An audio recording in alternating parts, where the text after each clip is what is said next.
TechTV studios in San Francisco, it's the Screensavers!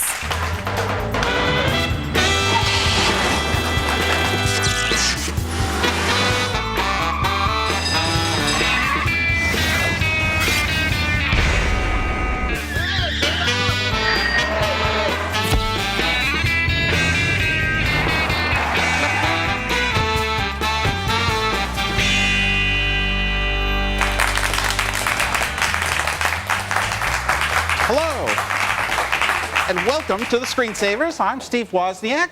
And I'm Kevin Mitnik. Thanks for joining us on the Screensavers, where we show you the coolest stuff and we answer tech's toughest questions. And yes, we are co-hosting today. You're missing the normal. They took two of us to replace one, kind of. But fortunately, we do have Patrick here, close at hand, in case. To keep an eye on me or you, Steve? In case. You know, to bail us out. And so this is news. We're the newcomers, but this is fun. And Leo is checking in with us via satellite soon, isn't he? Yes, he is. He's not quite here yet. Okay. So Steve, we're co-hosting the Screensavers. This is the first time I've ever done a television show like this. Are you enjoying being here today? I mean, what do you think about that? I mean, this is awesome, isn't it? No, I always wanted to do this. Always wanted to do this. A once-in-a-lifetime time. I've been nervous as heck. Would I be ready for it or not? What are you up to these days, Kevin? Well, I just finished writing this book, Art of Deception. It's a book on social engineering, and people can find it on Amazon. I finished writing the book, and Steve, you did the foreword for the book, remember? Oh, I did. Yes. So doing that, I'm starting up a new network security company, and that's pretty much it, and enjoying life. And Kevin, you have a reputation as a hacker, and I really don't like certain kinds of hardcore hackers that really mess people's lives up. Please tell me you're not that kind. No, my hacking heyday is behind me. I had fun. I didn't do it intentionally to harm anybody. It was exploring, circumventing security for the fun of it. It wasn't really out to hurt anybody, but those days are behind me. I'm taking my background, my experience, my knowledge to help people these days, Steve. I believe Just you. like you're doing in your new company. I believe you. Okay. So what are you doing with your new company now, or what are you doing these days? Well, I think Leo is checking in via satellite now, so let's see little Leo here. Leo. Little Leo. Hey, Steve. Hey, Kevin. Hey, how are you? You're on a little screen here. Watch the book plugs, okay, guys? Because that's my job. We're just copying your style, Leo. Yeah, I can tell. Hey, you know, I'm here in the Washington, D.C. area. We went and had crab earlier. What do you think? Good luck for me? Hey, what's that protest happening in Washington, D.C.? What have you done? Is this something related to you? I didn't do it. It wasn't my fault. Actually, it's the Monetary Funds World Monetary Funds meeting here, and there actually have been protesters on the streets. I feel like Peter Barnes. And there have been protesters on the streets, and actually they've been arresting people. They got about 600 arrests so far. Well, I hope you're not one of them. You like this view out here? That's the White House. You ever hack the White House, Kevin? No. I stayed away from WhiteHouse.org. I have some stories that I can't tell those. Yeah, that's what I thought was. I'll let you know. I'll tell you some. I'll tell someday on this show. So what are you doing out there, Leo? I'm going to be in Anne Arundel at Arundel Mills tomorrow, signing autographs with Patrick. He's going to fly out tonight in the Red Eye, and then I'm going to White Marsh at the Best Buy. I'm going to be there on Sunday, also signing autographs, meeting all the Screensavers fans. So if you're out in the Baltimore area, I hope you'll come by. You guys are going to do the show all by yourself. This is amazing. What do you got a good show planned? We have an awesome show planned. We're going to have Tom Hanks on the show. That's cool. I'm going to go through a top five, my top 5 ways of keeping that could have kept me out of prison. We're also, Steve is going to be doing a product on a GPS tracking device, which I think is really going to be cool. And Woz is even going to be talking to the mafia later on the show. I thought you gave up your life of crime, Mr. Mitnik. I did. Now I'm on No more of that for you, this spot sir. is feeling really comfortable, Leo. I'm really enjoying it. Even though this is my first time, it's feeling really good. Don't get too comfortable, guy. But I got to tell you, Woz, Mitnik, these are the keys to the show. I'm going to let you take it out for a spin, but I want it back by 8:30, okay, guys? All right. Well, thanks, Leo, for checking in. See you later. Have a great time. Hey, you have a great time, too. Well, Thanks a lot. You know, we're giving away a cops. computer, a Gateway 500 SE system. Isn't that ironic? So just watch and listen to the show carefully. We will have a question about something on today's show. Whoever can answer the question correctly will win a Gateway PC. So be sure to pay attention for your chance to win. Actually, I have my own computers that I'm auctioning on eBay. These computers are older computers. They were 486. I have a 486-25, and I have a 486. I mean, look at that, Steve. This is old technology, and I have a 486-50. Do you know where these came from? I think I had something like this. This is what these are the computers I used when I was a hacker, and the FBI recently returned these to me about a month ago, and I know you signed one of them, and I loved what you signed on here. What did you sign? I don't remember this. You've got the whole world in your hands. Oh, that's what Steve Jobs and I used to put in our blue boxes. Exactly. So it would be a great honor to me if you can sign my other laptop. And what I'm going to do is probably stick them on eBay pretty soon. It would be really cool. See if anybody would like some old laptops from the FBI. Sign your laptop. Whoa. Yeah. And I know I didn't have any Macs for you to sign, but maybe in the future, maybe I'll get a titanium one of these days. This says something about you as a person, but I'm not going to say what. Here.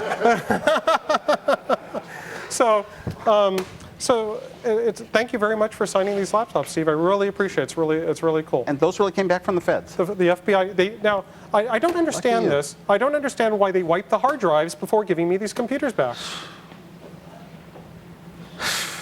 Okay, let's go to our online. Let's go to help me. Let's go to our online poll question for you today. We know you're not the only ones. We're not the only ones who've been through technology for the last decade or so. So we're going to ask you a question to answer. You know, is the computer industry more exciting than it was 10 years ago? Yes, no. And you have 24 hours to vote. So go to www.thescreensavers.com. and let us know what you think. What do you think, Woz? Do you think things have gotten better over the last 10 years? Well, you know, I think there's different people have different answers in so many categories. Some things have gotten better, some things have gotten worse. It's like some kinds of freedoms that computers first gave us and the ability to do things on our own, create them on our own, have been taken away. And now we have to buy it pre-done and fit into other people's categories of how we live. So I think it's getting more like that on occasion. But look, we got digital cameras now, and we got DVDs we can burn, and we got the digital music so well, and the MP3s what about the and internet? The programs. And we got the internet too. I mean, remember the ARPANET? Yeah, but the internet, Come on. one could say the internet was such a beautiful dream at first. The ideas were so far and free, and everything was low cost and amazing what we were going to get. And the trouble is, a lot of things have been blocked with everywhere you go, it's somebody selling something and spam. And I think there's more spam on the internet than email. Well, that's a bummer. The spam. Unfortunately, I can't use the internet, so I haven't experienced it yet. Pretty soon, in 4 months. But I think the internet is an awesome tool because of it could be used as a medium for communications. How would you AOL know? Instant Messenger. How would you know? Well, I actually did a talk radio show on the internet, and it was crazy because I had to have my friends, I burned them out, and producers, they'd go on the internet, I'd have to stand behind them and just say, oh, and go here, go there, and I couldn't, type on the keyboard. I'll tell you one thing. I do watch all the kids that grow up with computers, and they just have a whole computer life, and I think, God, I wish I could have grown up like that and had computers in my hand to use like they do today. But then I think, no, you know what? It's really nice to have also been able to see the before as well as the during. Yes, I know. Well, I think we talk more about this question later on in the show. So don't go anywhere. You don't want to miss our new product that was used to track Steve's whereabouts. And we'll show you that I guess we'll show you that product later. Right after the break, Adrian Lamo talks to us about his hacking exploits. So stay tuned.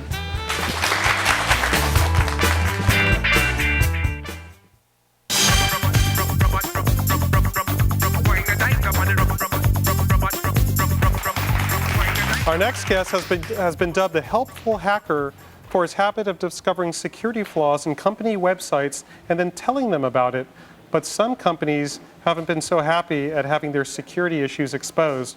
Joining me is Adrian Lamo to talk about why he likes to hack. So Adrian, I read a lot about you on securityfocus.com, and the first story that really surprised me was the story about you getting into Yahoo and changing a news story. Can you tell me a little bit about that?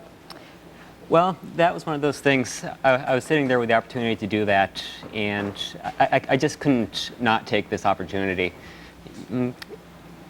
It's a once-in-a-lifetime situation to see whether or not people really, how much they pay attention to the news, whether or not if the news were to suddenly become Orwellian, reflecting things that could never hopefully actually happen, whether they would notice, whether they would care.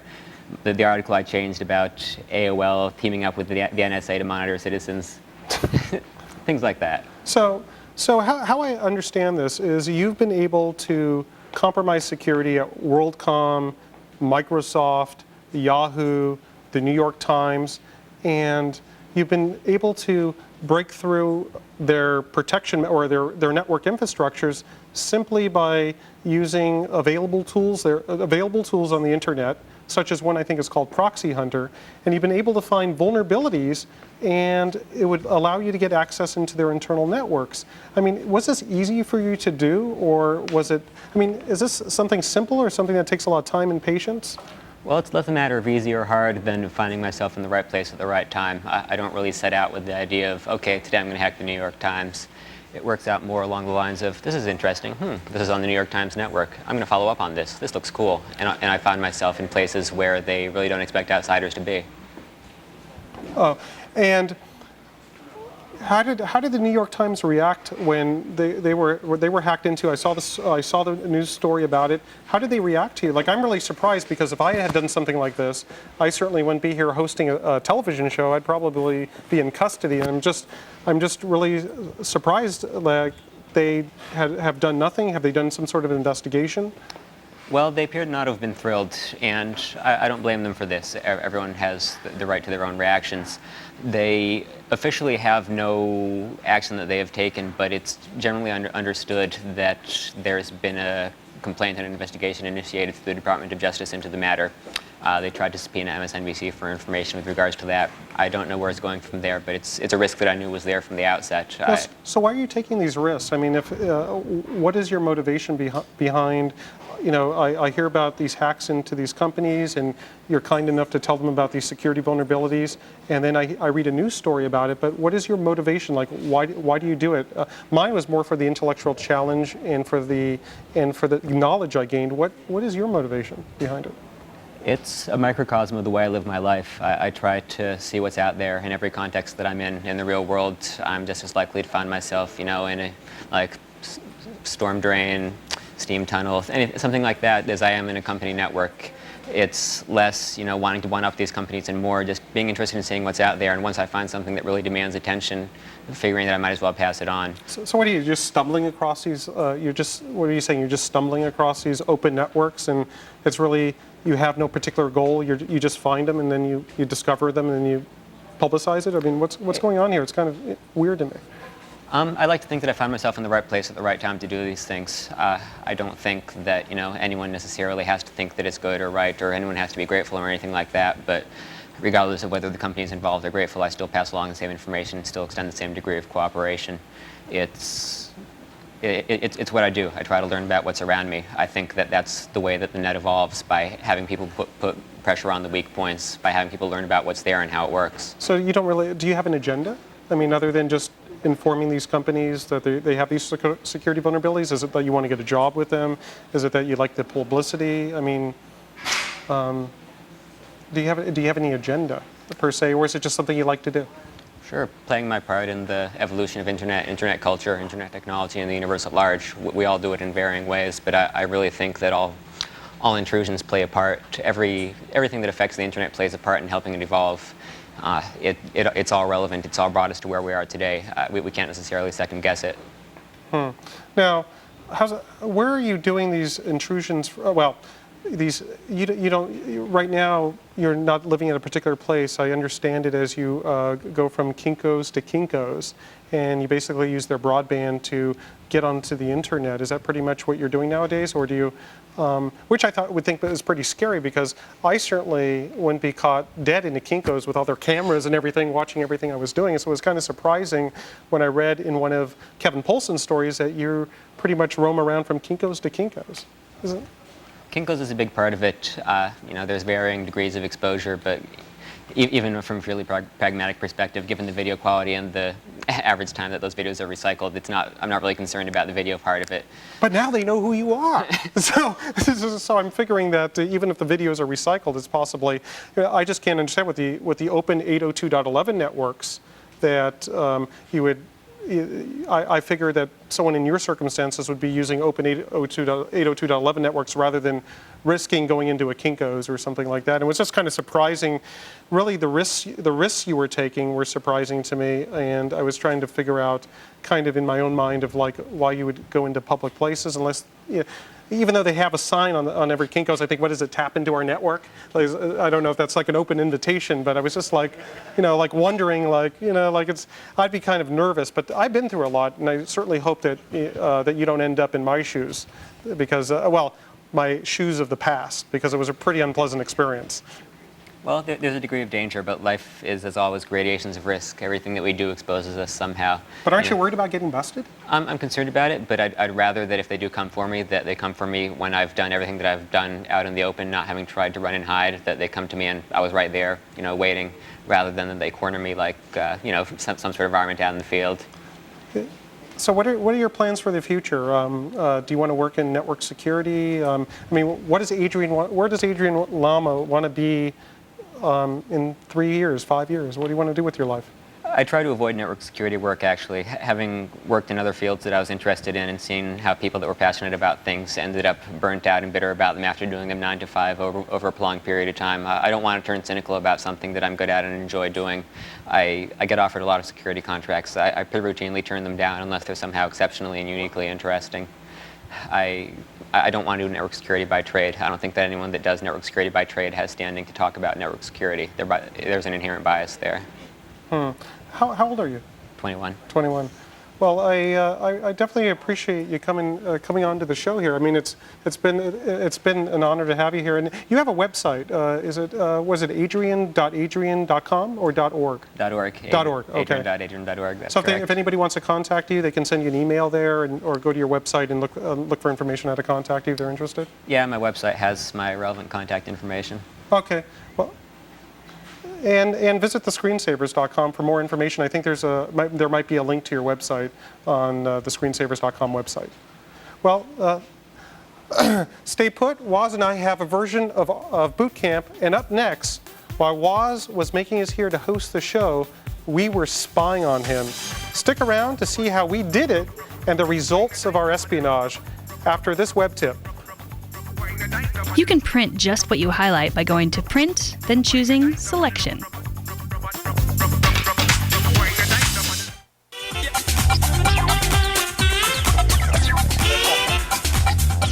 Okay, this morning, associates of the Screensavers secreted a tracking device inside of Woz's car. Well, actually, not really a tracking device, it's a GPS receiver. But what it did is log his every move in his vehicle. It's called Travel Eyes 2. Look, they came over and plugged in the cigarette lighter adapter to it, and they plugged in this little antenna clipped on top of the car. And, and they said, hey, we'll show you later what we did. So basically, this box here contains basically a GPS, a little bit of hardware. There we go. And it actually tracked everywhere you went today.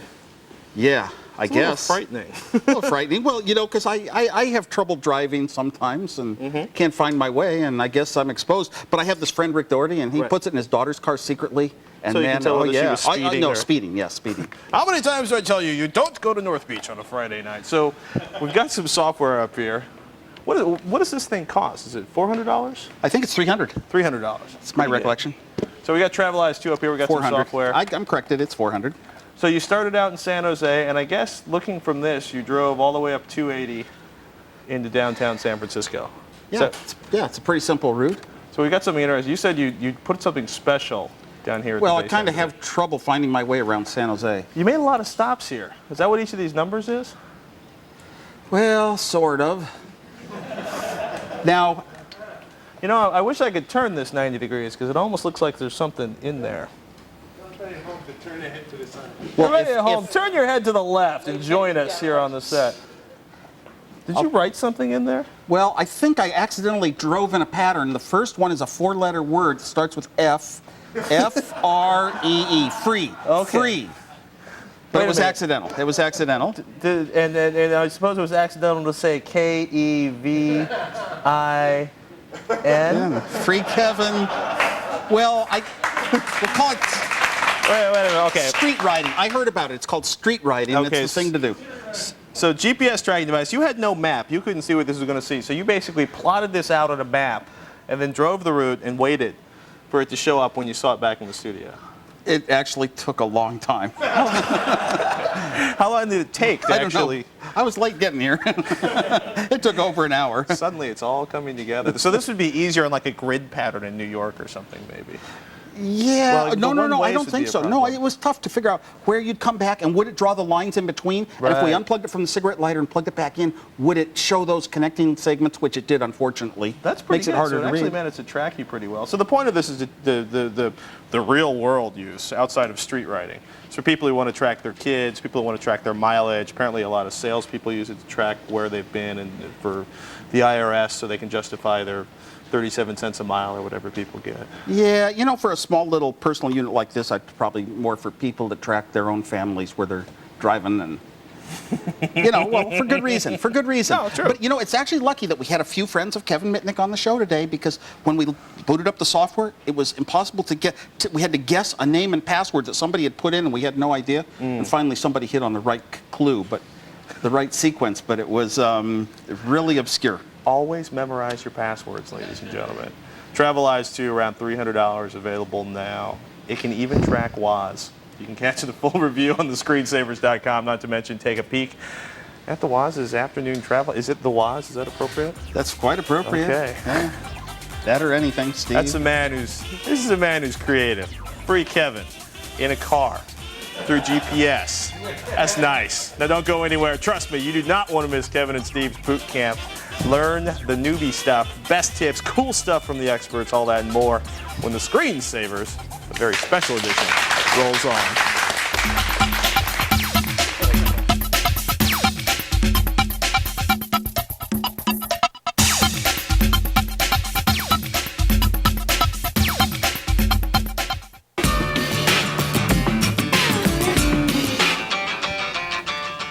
Welcome back to the Screensavers. I'm Kevin Mitnik. And I'm Steve Wozniak.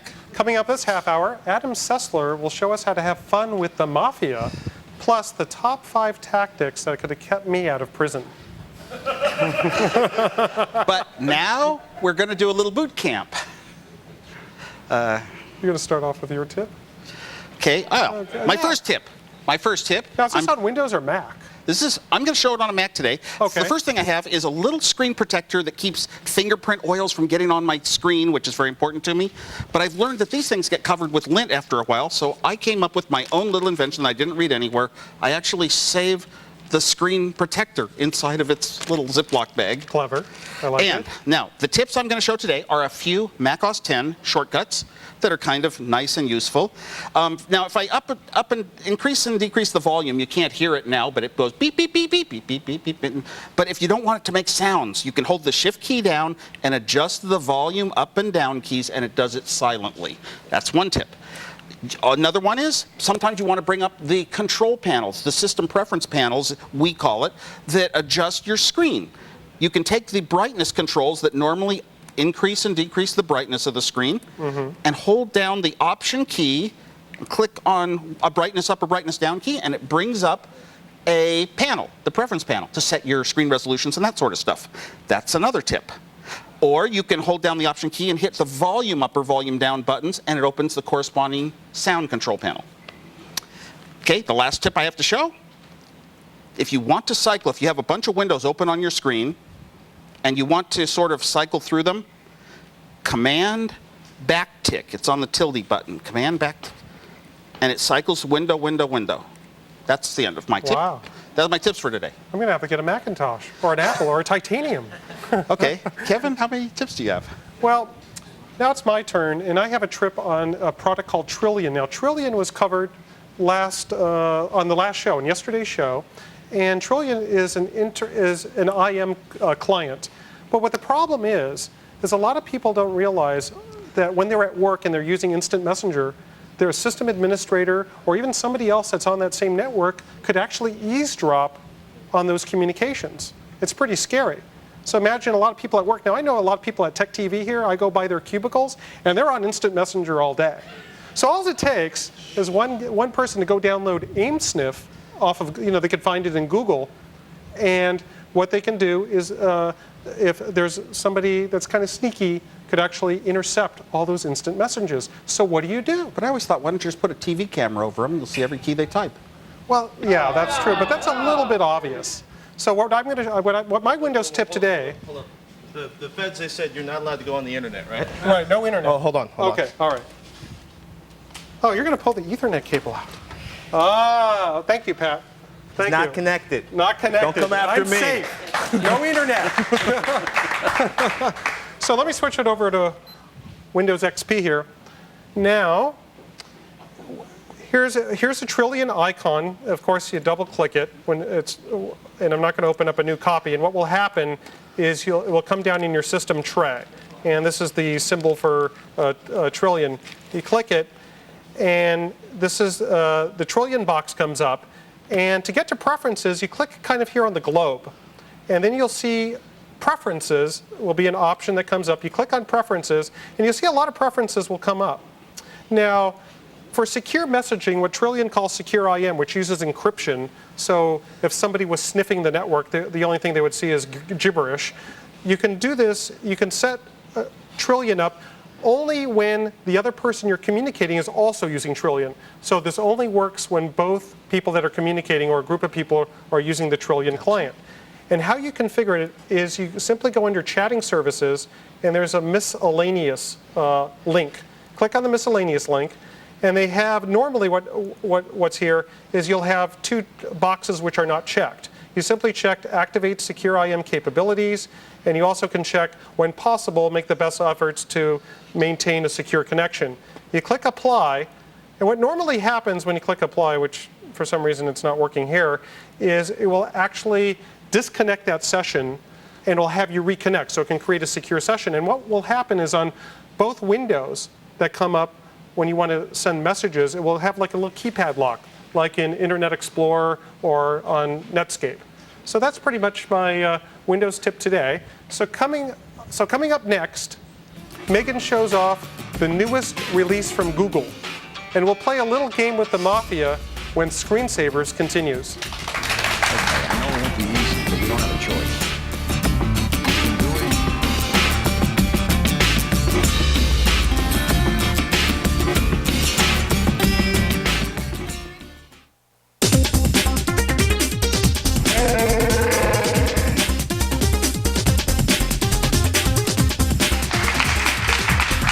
Again, the host of Extended Play now joins me to tell us about a game I'm dying to play and see. Welcome, Adam. Yes, well, I'm glad to be here. Now, this is Mafia, which obviously is why one would be dying to play it, because you die a lot in this game, while you also kill other people, too. Now, this is Mafia, and this has become one of the biggest surprises of the year. I wasn't expecting much from this, but it's one of the best PC games, and of course, you play someone who's in the Mafia as you move up through one of the crime families in a fictitious city, and it's really all about gunfights. And we're going to see some right here, because there's a bad guy, let's see, and it's very similar to both an action game, say like Max Payne, which is one of the biggest action games of last year, and Grand Theft Auto 3, which was one of the biggest games last year in almost of any year. There's also a lot of driving you have to do as you go on various missions. Sometimes you have to protect a young woman from some local thugs in the neighborhood. In this mission right here, I've gone to the airport to hunt down a member of the family who has betrayed us and is about to sell all our tax information to the feds, and I've got to stop him, as I'm doing right here. It's a fun game. It's beautiful to look at, and it's a lot more intelligent than a lot of other games in this genre, as you have to really think about it. It's trying to be true to the era. Here we go. It's hard to talk and play at the same time. Isn't that terrible? Anyhow, so this should give you a good taste of the game, and I'm trying to think of like other just great elements of it. It's hard to play, but nonetheless, it really comes across as a strong title. Okay, what's something difficult about the game? Yes, now I'm glad you brought this up, because there's one big problem in the game, and we're going to see some video of it right now. Early on in the game, you have to steal a race car, and after you steal this race car, you then have to drive this race car in a race. And yeah, we can see it right here on the video screen. While it sounds benign, it's absolutely impossible. You know, when you buy a game called Mafia, you're buying it thinking that you can hoist a Tommy gun and shoot at people. You don't think that you're going to be playing Gran Turismo, which all of a sudden you find yourself doing. And this is happening, and it's nearly impossible, and it comes very early on in the game, which is a pity, because because for most average gamers, you won't be able to get through it, and all the good stuff is right after that. Now, luckily, there's a cheat out there so you can skip the race. Well, who's this game best suited for? Well, I think this game is best suited for, it's suited for adults, as you can see there. It tends on the violent side. It's suited for anyone who likes a good action game, but might also be tired of action games that tend to be a little bit too heavy on the machismo side and just sort of mindless shooting. This has a little bit more thought, both in its story and in the way that you're having to really consider how to, take care of the bad guys and dispatch them. It's more sophisticated than other stuff in the same genre. Okay, thanks. Are the keyboard controls difficult, I wonder? No, it's actually, you control them very similar to you would in a first-person shooter. I'm one of those guys that doesn't play much in keyboard games. My kids have... Now, I don't know if you've ever played Quake or Unreal Tournament, but you use the typical WASD, so you have sort of digital, and then you move the camera around with the mouse. It works very well that way, which is atypical for third-person, I have played them, and as much as I play them, I can never do as well as my kids. Yeah, actually, I have to even say myself, there are some 10-year-olds out there that shame me frequently. Well, thanks a lot, Adam, and all you out there, be sure to watch Extended Play tonight at 9 p.m. for the best in gaming. Okay, for links to Extended Plays shows and game reviews, go to our show notes at thescreensavers.com. Okay, Megan, let's check with you for the sight of the night. Thank you, Woz. I think you're doing a great job. It is great to have you guys here. It's fun.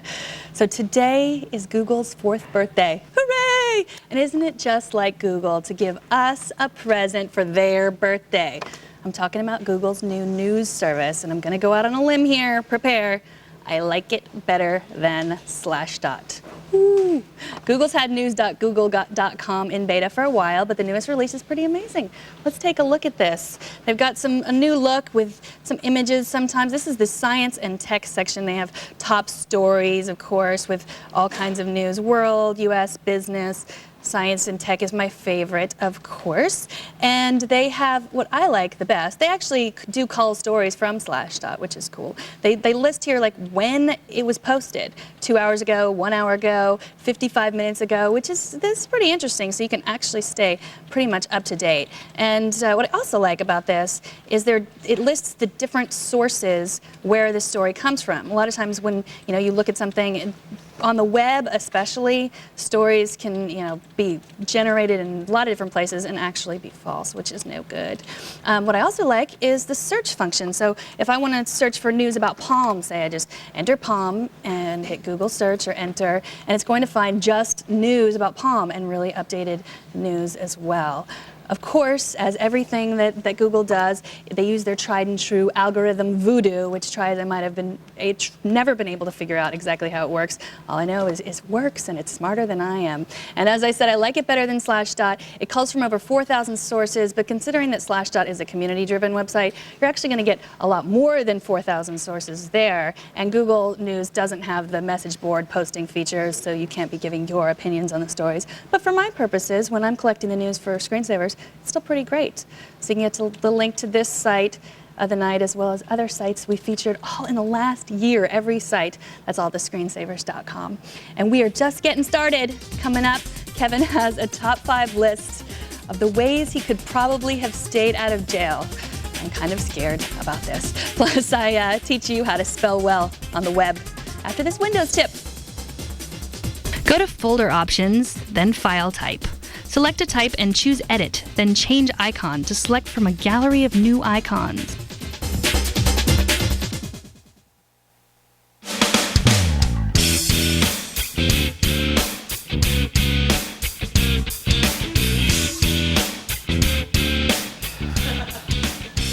We all know and love Martin's top 5 list, but in his absence, I decided to do one of my own today. And looking back at my hacking past and knowing what I know now, here are their top 5 things that could have kept Kevin free, and there would have been no need for the Free Kevin movement. The first, number 5, I should have climbed out the second-story window in Raleigh when the FBI knocked on my door at 1:30 in the morning. Number 4, I should have avoided wearing hacker t-shirts like this one when working from university computer labs or Kinko's copiers. Not a good thing, bad sign. Number 3, I shouldn't have abused the Kevin Mitnik cellular phone plan. Back then, cell phone calls were $1 a minute. And when I used to stay on the computer, say 8, 10, 12, 14 hours a day, that aroused a little bit of suspicion with the cellular phone companies. Number 2, I should not have learned to whistle nuclear launch codes from prison payphones. For some reason, federal judges get scared of people that could whistle launch codes. I just don't understand it. And finally, number 1, I should have met Darcy earlier in life, because that's one girl that knows how not to get caught. That's my top 5 list. But I think, Martin, better look for a new gig. Now for the lovely Megan, will you give us the download of the day? I will, thank you. Those are good tips for everyone to avoid prison. And I'm glad you just revealed Darcy's darker side to the world. Hope she forgives you. So I have never been a good speller. I'm going to admit that right now. And ever since I've become hopelessly addicted to my spell checker, it's gotten worse every day. So I wanted to thank Sydney Chong for creating a program that's called IE Spell. It lets me check my spelling wherever I write, in webmail, in my blog, in my web publishing program, even in online forums, because you never know when you're going to make a spelling mistake. Let's take a look at this. IE Spell lets you check in 3 ways. The first way is this big old button here next to at the top right-hand corner next to the little Windows icon. So I can I'm right in here on the web, and I just click IE Spell, and it will bring up a little window and see the first thing. I'm writing about Woz and Kevin's appearance tonight, and the first word it doesn't understand is Woz. So, basic spell checker, it's got everything. You can add it, because, I'm going to be writing about Woz a lot. Also, you can select a word and right-click it, and then you've got your IE spelling options in there. And the third way is from the Tools menu. You know where the Tools menu is. You just click, and it's just a little add-on, so the IE spell option will be there. It's really accurate and really fast. I found it a lot faster than some of the spell checking programs that are already built into webmail and stuff, so I like it. The only drawback of this program is it's for Windows only and only for Internet Explorer. So if you Mac users have a similar program in Mac OS X, send it to me and I'll get it on there. For now, you can get the link to this program at thescreensavers.com. Back to you, Kevin. Stay where you are. Coming up on this very show, Morgan has a trick to ease your adjustment into Windows XP. Plus, we are giving away a gateway computer and Martin's chat with actor Tom Hanks, and all that and more as the Screensavers rolls on.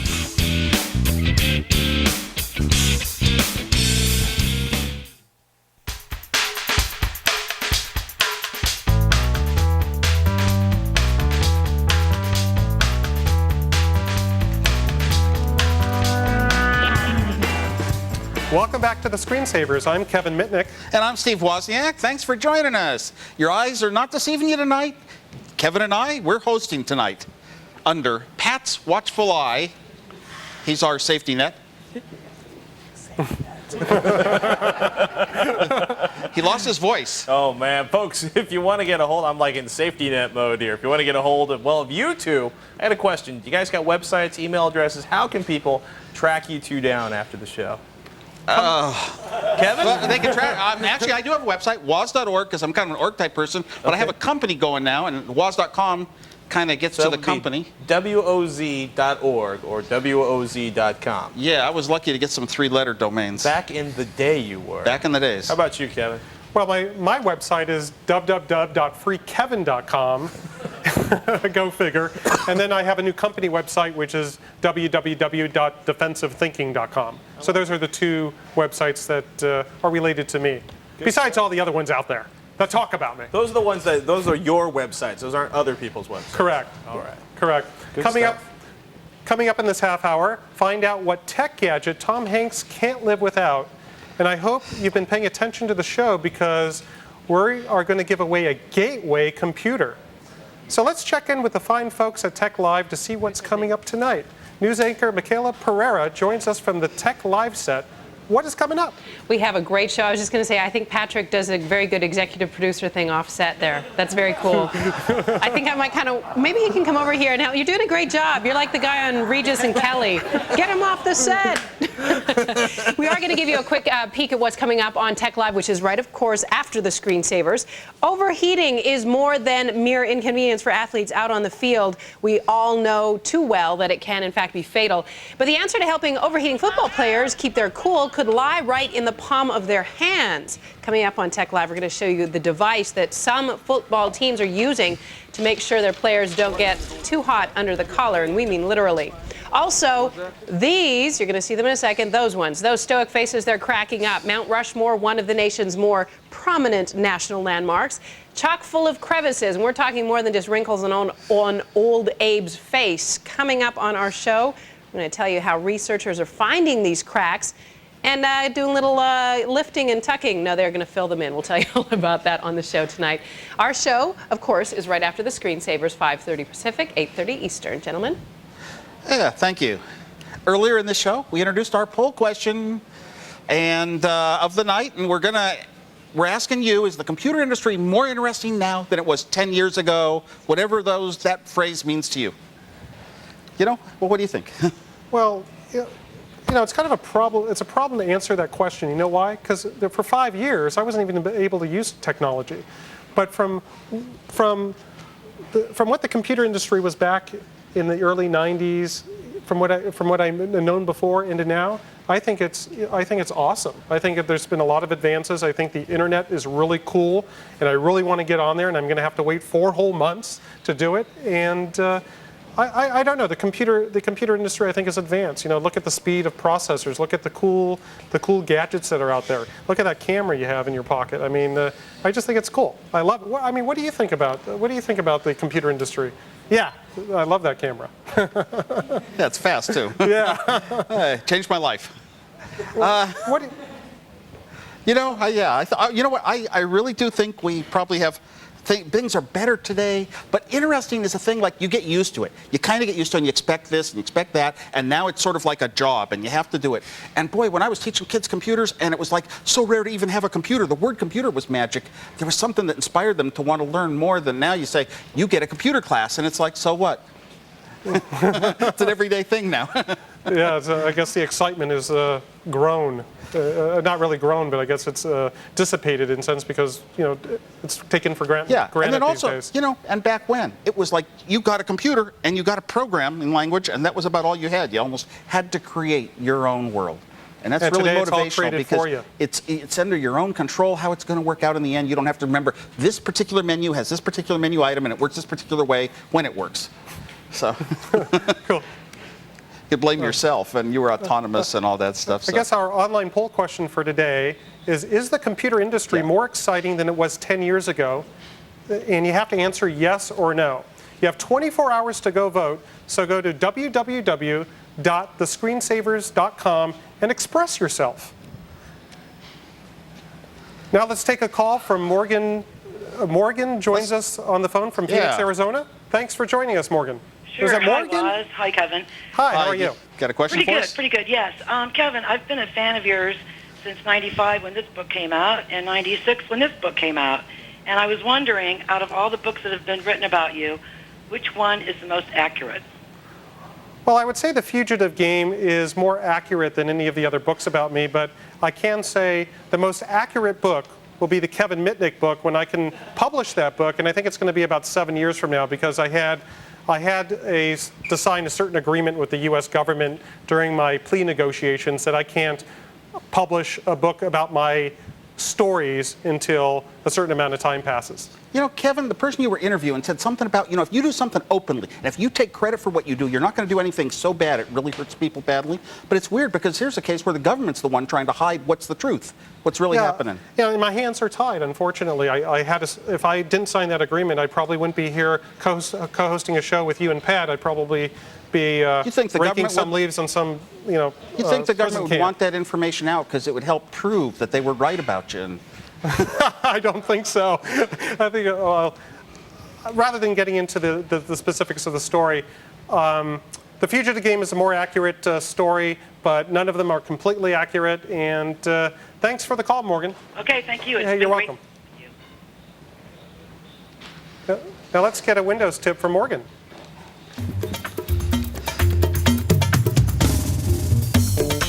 I thought they'd never ask. They're doing pretty well, aren't they? Remember my first appearance on the screensavers? Here, I'll do an impression.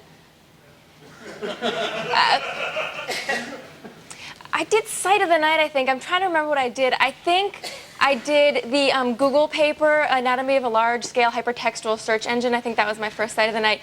A rather ambitious undertaking, but hey, I'm an ambitious young woman. All right. So for the Windows tip for today, you know the good old days, if you left your folders open when you turned your computer off? This was in Windows 95, 98, and ME. You left your folders open for maybe your desktop or my computer or whatever you happen to be working on. You would turn your computer on and those folders would be open. You could sort of pick up right where you left off. XP, you can't do that. And it's really, really sad.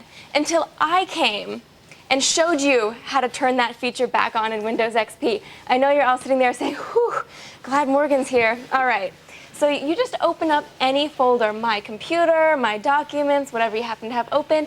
You can do it right now, follow along with me. Okay, so it's real easy, you just go to Tools, and then Folder Options. You probably see where I'm going with this, don't you?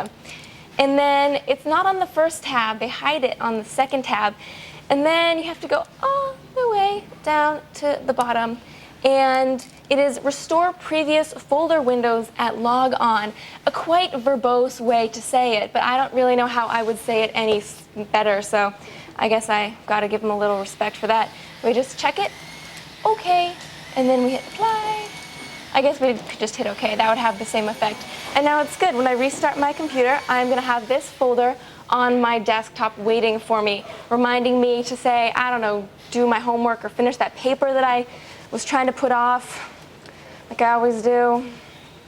My editors hate me, I'm always late. All right, so I've come to the rescue once again. Rejoice, rejoice, rejoice. Go to thescreensavers.com for my article, and I've also included, for your pleasure, a charming little tiny picture of me engrossed in the computer screen. It's a beauty, although I think I was looking at something blue, so I do look a little bit pale or something like that, but it's all right. What are you gonna do? All right, back to you guys. Up next, thanks Morgan. Up next, find out what Tom Hanks thinks is fascinating about space when the Screensavers continues. Gentlemen, it's been a privilege flying with you.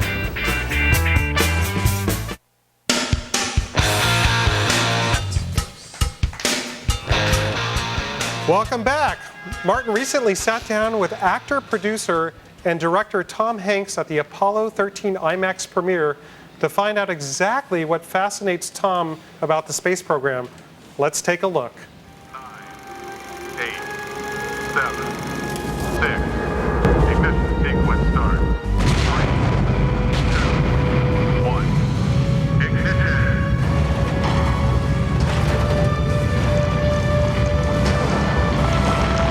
Tom Hanks? Yes. Let's chat. You remark in the film that it's a technological marvel that a computer can fit into one room.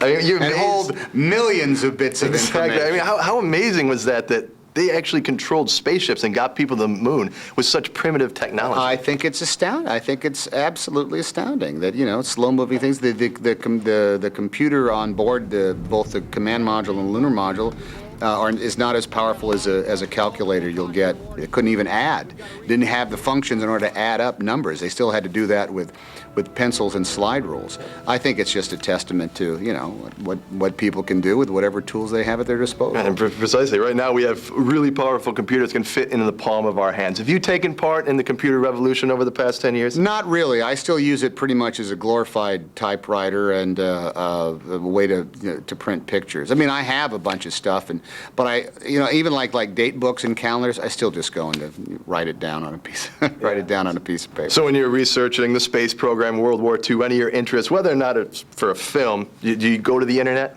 Somebody does, yeah. Somebody does for me. So go out and find something like this. You have guys. You have web surfing guys. We have the research department, and you know what? More often than not, they come back in a half an hour with what it is you were looking for. Beyond computers, any tech gadgets that you use in your life that you really couldn't live without? The most amazing thing is, I think, the BlackBerry, RIM's BlackBerry. That to me that surpasses every other one of those types of. What is it, PDAs, whatever it is. Sure. The fact that you can get real-time email messages that can be long, that aren't just like 100 characters, and then it holds the entire Rolodex and whatnot. I think that's the one thing that I've had that said, wow, this really makes my life easier. We have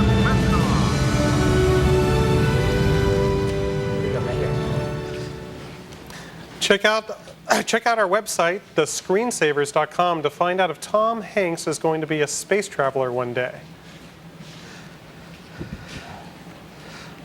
Now let's take a call. Do we have a call? Hey, Stephanie joins us on the phone from Ontario, Canada. Thank you for joining us, Stephanie. Hi. Do you have a question for us? Yes, I've got a question for Woz. I've been watching those groovy Apple Switch ads. So I was wondering how hard it actually is to switch from PC to Mac. Well, technically, and how you have to learn how to use the mouse and the programs and all that. Pretty much the programs are what you run, and they're pretty much, it's so similar, and the two systems are so similar now, it's really not hard to switch. It's actually not hard to switch either direction. I mean, Kevin, you could buy a Mac and say, I want to be individual. I want to have a little pricier machine, but you get what you pay for, you know?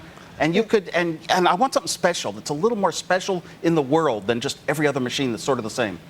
Yeah, well, you really can, you could do it, and you know what? You could do it the night you pick it up. The only trouble is you turn it on, and you'd wind up doing everything you can think of with digital photography and digital music and burning DVDs and everything. So much easier than you've ever seen before in your life. That's what it's all about for us. What about the mouse?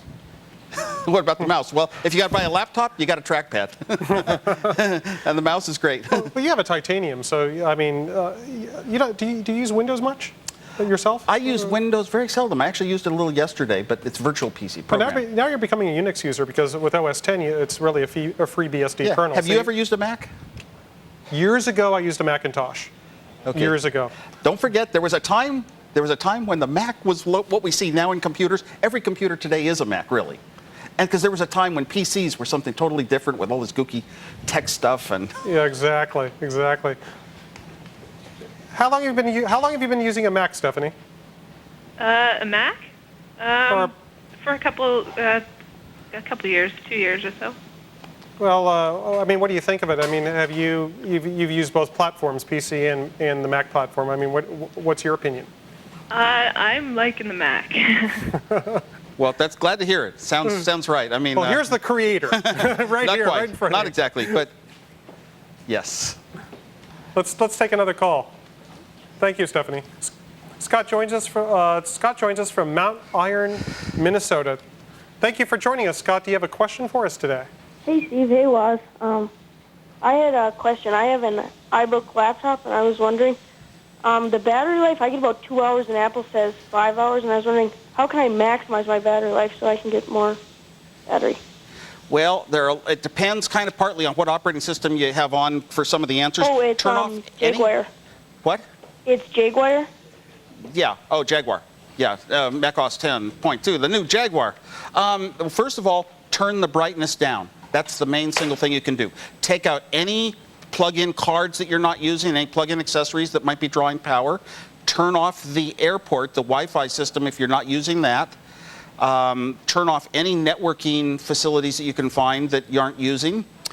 And don't have a lot of apps running. And generally, you can get about a 2-to-1 range in maximum battery time to minimum on all our computers now. Oh, okay, thanks. Good luck. Okay. Megan, anything new on the Screensavers website? Why, yes, there is. I asked earlier about anyone who knew of a spell checker you could use on the web in OS X, and I got a lot of emails. Sam sent in an email saying that OmniWeb, which is a very cool browser for OS X, I don't know, do you use this, Woz? Do you use OmniWeb? Yeah. Very cool browser. You like it? I do. I like it too, and it actually has built-in spell checker. So if you haven't checked that out, you can. And then someone else told me that there's actually a built-in spell checker in OS 10 that'll work in any program. I don't know. Do you know if that's true? Can't give you a firm answer right now. I can't either. It's supposed to be true, and what we do is we implement them as services, and any program that's written in the Cocoa language, right? Yeah, Cocoa that's what they system said. Yeah. can run the services. Yeah. Yeah. So there's a lot of options out there. We're not surprised with OS 10. Also, I wanted to tell you, if you wanted any of this information, it's all going to be in our newsletter, and I'll show you how to get that if we can take a look at my screen real quick. It's very easy, and you're going to really enjoy. There also we've been adding little personal notes to every newsletter that you won't see in the show. So everything you see in the show and more. So we're scrolling down the screensavers website, scrolling, and then all you have to do is click on subscribe. And you're going to have to become a member, which is very easy and free. Of course, you just enter your email address, and you can choose from all of these newsletters. And the screensavers today is I don't know why we're here in the little corner down here. You just check and then enter your email address and hit OK. It's very easy. So check it out at thescreensavers.com. Back to you, Woz. And by the way, you two are doing a great job. Keep it up. Okay, everybody, stay where you are. Our gateway giveaway is coming up. It's too bad Leo isn't here to see this. We'll be right back.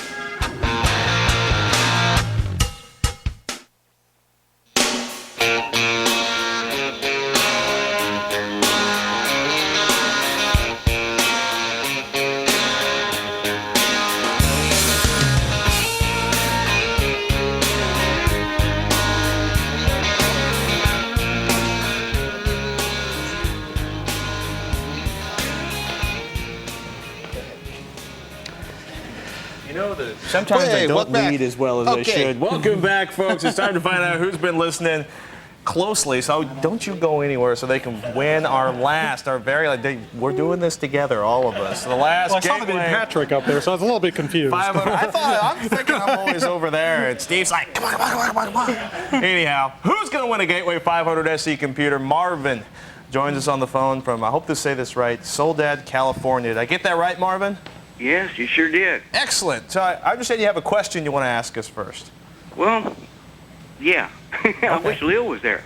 Well, you know what? Can somebody 56 years You're old trying just to win a starting out? computer? You diss me, Woz, and Kevin? Kevin, who's not going to have the FBI watching his every move in months?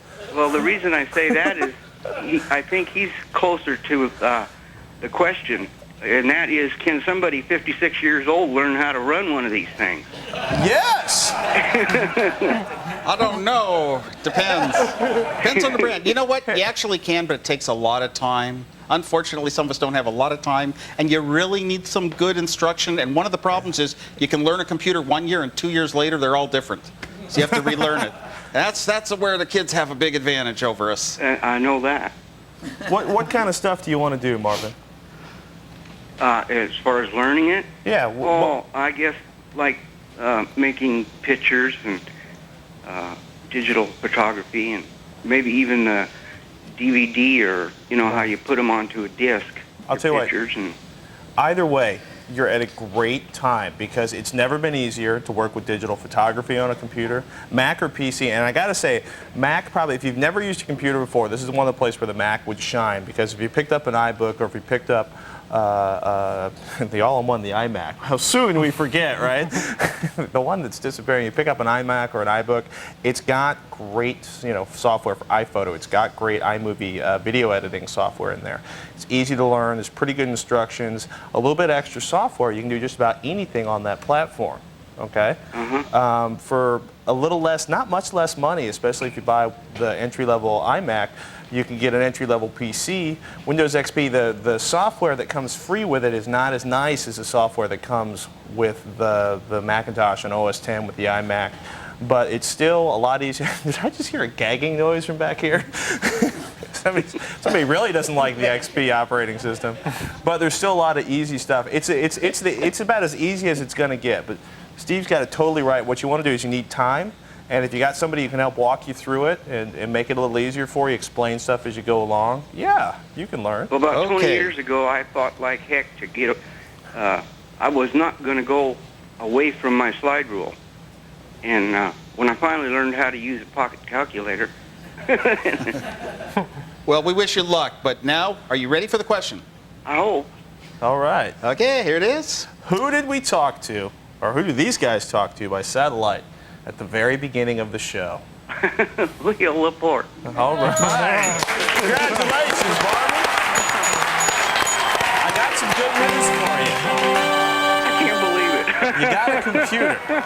How do you feel about that? Well, I've been sitting here a little while and told my wife, I said, I feel like I'm sitting here waiting for the California lottery. Well, you've won. Oh, geez, that's wonderful. So, you mentioned your slide rule and your pocket calculator earlier. Do you have a computer right now? We have a little laptop that someone basically gave to us. Okay. Yeah. What do you plan to do with your new computer? Well, first I'm going to, I don't know, see what it does is learn how to run it, I guess. Or try to. Send you an email. Good. All right. That'd be great. Where are you at? In Soledad? All right. Is that what you said? Yeah, you are in California. Yeah, it's just below Salinas. Oh, okay. So I'm it's not probably still hotter than heck out there, isn't it? Actually, no, it's kind of cool. Really? Yeah. Excellent. It's been cloudy all day. I hope they have the internet in your city.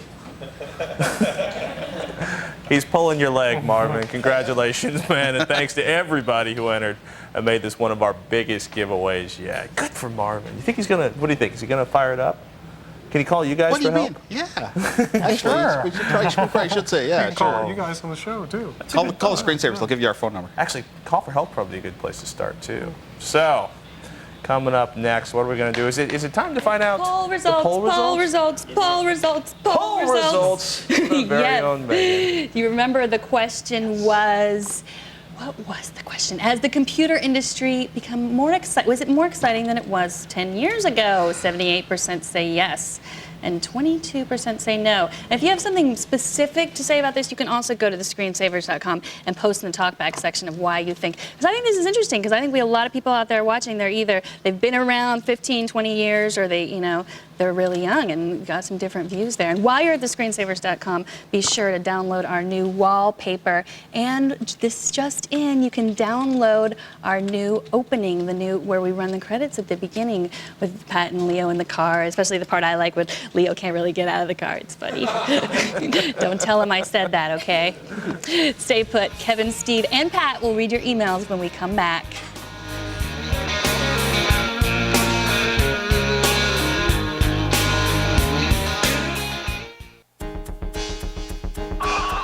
This is Avery and Ben from Glendale, Arizona, and you're watching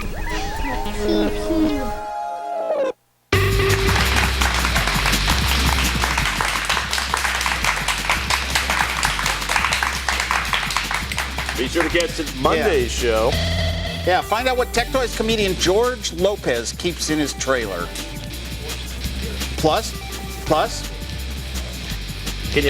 can you live a solar-powered lifestyle? And steps to setting up an instant firewall on your PC. That's all on Monday's show.